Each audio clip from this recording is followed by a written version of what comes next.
How's it going, super friends? Welcome back to my channel. Thanks for stopping by. And if you're new here, I'm Brad, the DC Universe Geek. In case you didn't know, I do 100% DC Comics related content on this channel. And today I would like to talk about the reign of the Supermen, DC Comics' latest animated universe film outing. It recently saw a 2-day theater release on the 13th and 14th of January. I'm just going to give you my opinions, my observations, and there's going to be lots of spoilers in this. I want to warn you, so if you don't want spoilers, please don't watch this review, save it until after you've watched it you yourself, and then come back and watch it. But if you've watched it or don't care about the spoilers, then stay tuned because I'm gonna talk about a lot of stuff. But I am going to leave a lot of beef on the bone too, so that I don't wreck it for you if you haven't seen it. So first off, I just want to address the fact that the animation style, although very much the same as the previous movie, is actually smoother. I remember watching and grabbing clips from the first one, The Death of Superman, thinking, whoa, that's rough. They really need to polish that up.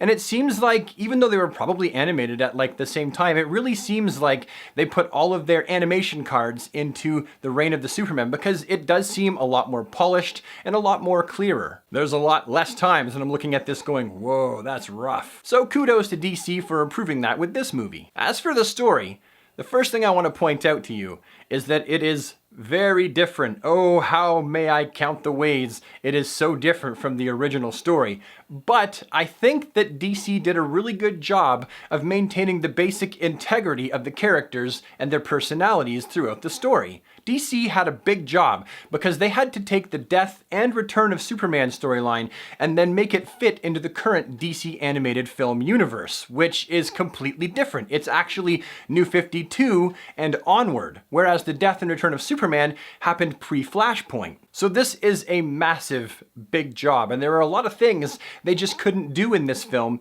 that originally existed in the comic books. And there are other things that they compressed into this story that have to do with some of the characters like Connor Kent and John Henry Irons later on in their comic book history. They kind of mash it all in and substitute various people and places for different people and places.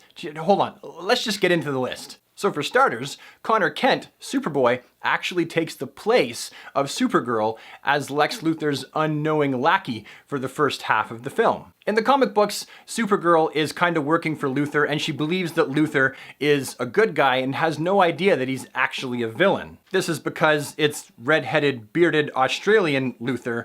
Really, it's Luthor inside of that body in the comic books, but that red-headed bearded Luthor doesn't even exist in the movie anywhere. They gave a head nod to him in the previous film, however, he doesn't appear anywhere in this one. He just didn't fit inside the confines of the current animated DC film universe. So it's Superboy who becomes the S-shield that Lex can control, and at first Superboy actually thinks that Lex is one of the good guys, until obviously later on he comes to his senses. Regarding Connor Kent, one of the things that they really compress into the story is that Connor Kent finds out that the other half of his DNA belongs to Lex Luthor and not Superman. So he's part Superman and part Luthor as far as DNA goes. He got some of Superman's powers and looks, and the idea was he was supposed to get Luthor's intellect.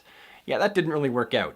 I'm not saying Connor's a dummy in the movie, but he certainly didn't get Luthor-level brains from the DNA. Another change in this is that the Eradicator is more of a hard light hologram in this and not what he was in the comics. Another thing that they had to substitute in there, because the DC animated film universe is very different than the comic book universe, is they got rid of the whole Coast City getting destroyed and turning into Engine City, and then that would eventually lead to Hal Jordan going nutso and becoming Parallax, and then the 0 Hour thing. That whole thing didn't exist. They substituted Mongol out, and instead they brought in Darkseid to take that place, and instead of Coast City turning into Engine City, we had Darkseid opening up a boom tube to try and let Apocalypse's invading forces in. That is a major difference and happens absolutely nowhere in the original story. And the cyborg Superman, rather than being someone that works with Mongol and then double crosses him, is actually subservient to Darkseid for most of the movie. And we also find out that Doomsday was sent there as an assassin, a mindless assassin by Doomsday to kill Superman. And then the plan was always to have the cyborg Superman show up and then sully the rest of the Superman legacy, which is his good name. So basically this has been Darkseid's plan all along, to invade Earth. Oh, and by the way, the Justice League is in this movie in case you didn't know, because it's the DC animated film universe and they kind of have to be in it. And what happens, how they deal with that, is they're boomed away only to be conveniently boomed back into the story at the end of the movie, conveniently to help with the final battle. Another major difference is how all the supers meet. In the comic books, they kind of meet individually in different comics because that's how you sell comics. You have Steel fight Superboy, and then you have the Eradicator fight Cyborg Superman. Well, how they meet in the animated film here is they all meet together at the same time with the same battle very early on in the movie. And it establishes that Superboy is kind of inadequate and also a boy, not a man, doesn't behave like a man, not as powerful as Superman. It establishes Steel as a truly heroic character and someone who is worthy of wearing the S-shield. It establishes the Eradicator as a cold and heartless machine with the mind of software and nothing more. And it establishes the Cyborg Superman as taking his first step in getting the world to trust him as the world's true Superman, which he is not. Another major difference is that Cyborg Superman in the movie creates the Cyborg Corps, which is basically normal people who volunteer to have this shape like an S-shield put on their chest, and then that kind of integrates with their body and they become like cyborgian humans. But the problem with this is there's generally a backlash from the public. They go around saving people and doing super deeds for a while, but people begin to eventually realize that their loved ones who volunteered for this are no longer there. Their loved one is gone and they're just this robotic super being with no real personality. So the general public has a backlash over the whole idea. But the Super Corps really aren't there to be super and save people. They're actually there to be drones for Darkseid, because in the end, he uses all of them together to open up a giant boom tube to try and let the apocalyptic invading forces into Earth. With Superman and the Justice League out of the way, there'll be no stopping me. So how the ending works is very different in the comics because there is no Coast City. It's a completely different story with the same elements wrapped up inside of it. I mean, the essence is there. 4 imposters show up. Are they good? Are they bad? There's a conflict. There's a master plan for someone to get back at Superman, that being Hank Henshaw. And there's another otherworldly being of massive power who also wants to take over Earth. They have a plan for Earth where Mongol wanted to turn Earth into his next war world. Darkseid simply wanted to conquer it. So it's the same story, but wrapped up very differently. Because of that, they could not have the ending of the movie almost anything like the ending of the comic book. It is very different. So at this point, Superman, who is newly resurrected after a confrontation in the Fortress of Solitude between John Henry Irons and the Eradicator, he resurrects, stops the whole thing. They figure out that he's the real Superman.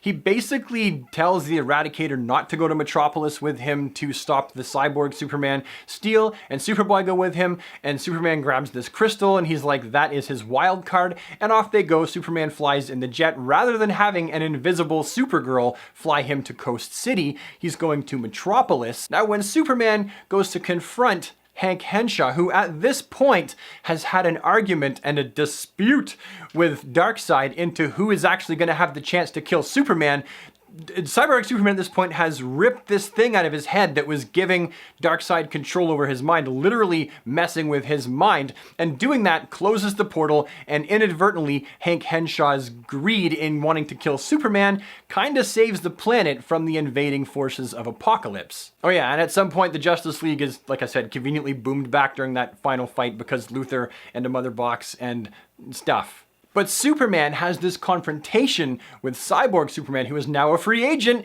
and Superman does hold his own for a while, having fisticuffs with the Cyborg Superman on this ascending JLA spaceship that's going to become their watchtower. He does hold his own with Cyborg Superman for a while, Hank Henshaw, until he can't.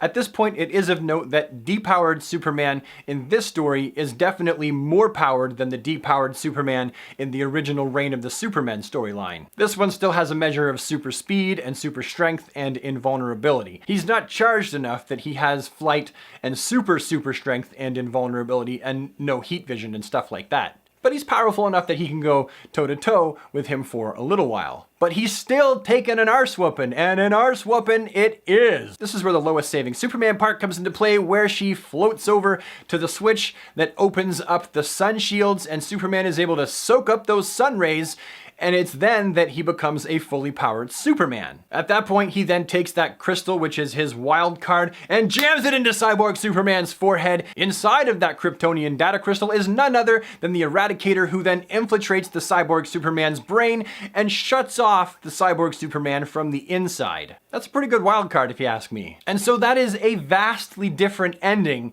than the comic book. In the comic book, it was the Eradicator that gave his life while Superman was fighting the Cyborg Superman. The Eradicator takes a massive blast that would have surely ended the Kryptonian. The Eradicator takes that blast and it channels through him and then fully powers and then some the previously deceased mulleted, long-haired Superman. When you watch this film, you'll notice there really is a plethora of ways that this film is very different at the ending and also really different all throughout the story. But I can't begrudge DC for writing the story this way because they really did a good job of getting the classic death and return of Superman storyline to fit into the current DC animated film universe. It really works. There are some really cool head nods and similarities to the original characters and story. Like Superboy is definitely a sucker for the limelight, and you can see him reviewing action figures of himself on DC Animated Film Universe's version of YouTube, and he stops and he loves to take selfies with ladies. John Henry Irons is an all-around great guy. The character of the Eradicator is very similar to the comics as well, and the same thing with the Cyborg Superman. They do a good job of showing the heartache and the suffering that Henshaw went through losing everything that he loved. They did a good job of actually explaining why he hates Superman so much. He just blames him for the death of his family and everyone he loved that was on that ship. Really, he should be blaming Darkseid for sending Doomsday in the first place, rather than Superman, who was busy saving the rest of the world from Doomsday, who didn't have the time to come and save Hank's family out in space. He should be blaming Darkseid, but he blames Superman, and they do a good job of showing that in the movie. I think the characters are all pretty well fleshed out. They deal with the Wonder Woman and Lois relationship even further, like they did in The Death of Superman. The character of Perry White is very much in the beginning. In the movie, they also give a couple head nods to some of the classic covers from the Reign of the Supermen, the comics that I collected with my entire allowance for like months when I was like 13 or 12 years old. It was neat to see those comic covers end up represented on the cover of the Daily Planet. That was really cool. So I really think that they did a good job of maintaining the integrity of the characters and the original story within the setting of the DC animated film universe proper as it exists now. At the end of the movie, big spoilers, after Superman and Lois have been reunited and he's saved the day, we see that Superman gets a new suit, and it is none other than his Superman Reborn suit. It's not the Rebirth suit because it's got red boots and it's got the yellow emblem right in the middle of his belt. He's actually now currently wearing the collarless Rebirth suit. So he's still not quite up to date with the trunks. However, he's definitely wearing a different suit than he did in the beginning of The Death of Superman. So overall, I walked out of this movie feeling really happy with it, and I can't wait to see what DC is going to give us next with their film universe, because they do a good job in the animated universe. Some people would argue their animated universe is better and more coherent than the film universe, and as a fan of the regular film universe, the live-action film universe, I think that that's correct. I feel like the DC animated universe is a more coherent, better orchestrated film universe. But hey, I'm just one guy with one set of observations and opinions and one point of view, and I'm sure you've got your own. Please, leave it down in the comment section below. If you've had a chance to watch this, what did you think of it? What was your favorite part? What did you think was cringy about it? Did you like the fact that Lex's face ended up smashed between Lois's breasts? Let me know down in the comment section below. If you liked this video and made it all the way to the end, please take the time to bop it with a like, because obviously it was an entertaining waste of time for you because you made it this far. Also, if you want to see more of my face and my hands, because I do a lot of DC Comics action figure reviews on this channel as well, hit that red subscribe button because you know how it works. Ding the bell so that you get notified of videos if that's something that you would like as well, and I will see you with the next one. Have an awesome day, super friends. Take care. Shout out to the hipster guy on his phone. Dat beard though.